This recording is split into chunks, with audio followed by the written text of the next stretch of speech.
If you genuinely prefer staying at home, your brain isn't broken. It's just processing the world at a different frequency. Most people won't tell you this, but after enough exposure, something shifts. The noise that used to feel like life starts feeling like interference, and the quiet you once apologized for becomes the only place where your mind can actually think. This isn't about being antisocial. It's about what your nervous system learned that your conscious mind hasn't admitted yet. There's a script everyone's supposed to follow. Say yes to invitations, show up, be visible, fill the calendar. The person who declines, who chooses their couch over the party, who genuinely prefers their own company, that person gets labeled antisocial, depressed, wasting their life. And if that's you, you've felt the weight of it. The guilt, the quiet voice asking, "Am I broken? Should I want more than this?" So you push yourself out the door. You go to the dinner. You smile through the small talk. You perform being on. And then you come home completely hollowed out, needing 48 hours to recover from 3 hours of being around people. Society calls that a problem. But what if it's actually evidence of something else entirely? Here's what's actually happening when you leave your home. Your nervous system switches on, not into panic mode, into monitoring mode. Every conversation requires tracking, facial expressions, tone shifts, body language, who's talking to whom, whether that joke landed, whether you should have remembered that person's name. Your brain is running 1,000 micro calculations every minute. And none of it is optional. This is cognitive load. And it doesn't stop just because you look relaxed. You're managing your face, your voice, your energy output. You're regulating yourself in real time while also trying to seem natural. That's not socializing, that's labor. Now add fluorescent lighting, background music, overlapping conversations, unexpected sounds.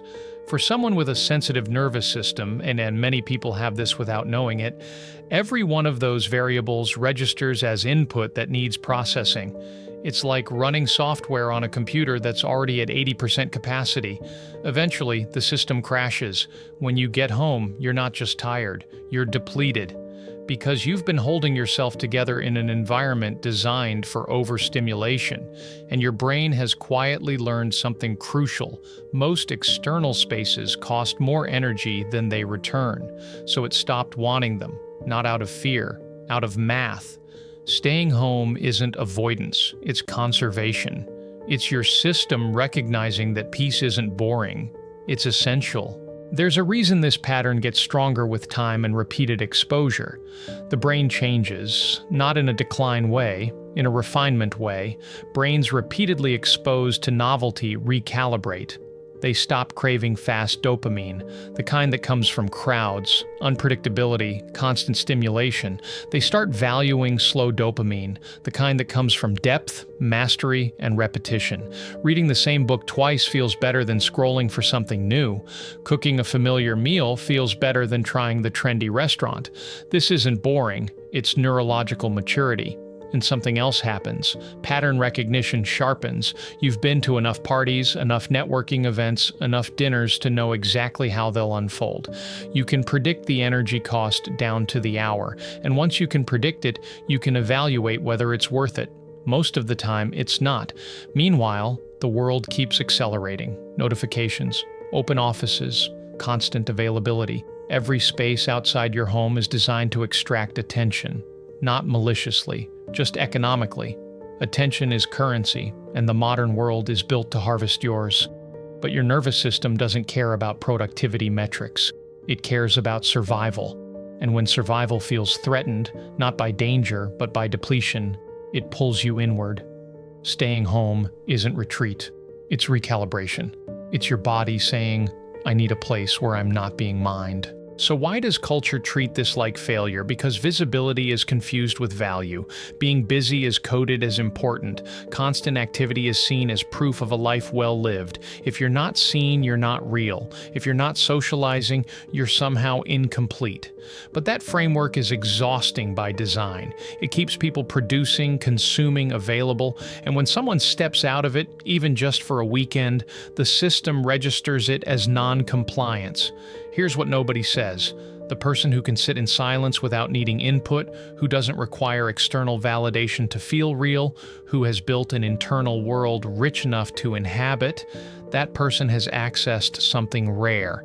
They're not missing out.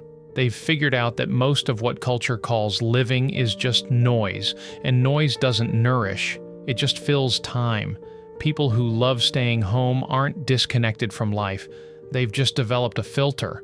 They can tell the difference between what actually matters and what's just performance. That's not weakness. That's discernment. If you love staying at home, stop treating it like something you need to fix. Stop forcing yourself into rooms that drain you just to prove you're normal. You're not broken. You're not stunted. You're not missing the point of life.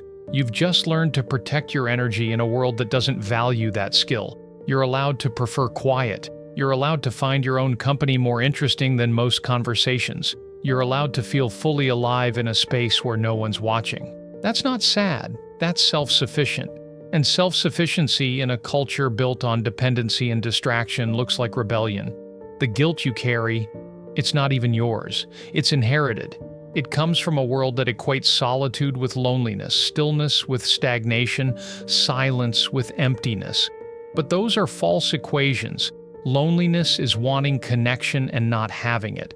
Solitude is choosing presence, and choosing it doesn't make you less human. It makes you more awake. You've learned something most people spend their whole lives avoiding: how to be with yourself without distraction, how to sit in a room and not feel the need to fill it, how to exist without needing an audience. That's not isolation, that's sovereignty. And the peace you feel at home, that's not numbness, it's clarity. It's what happens when the noise stops and you can finally hear yourself think. That's not avoidance, that's arrival.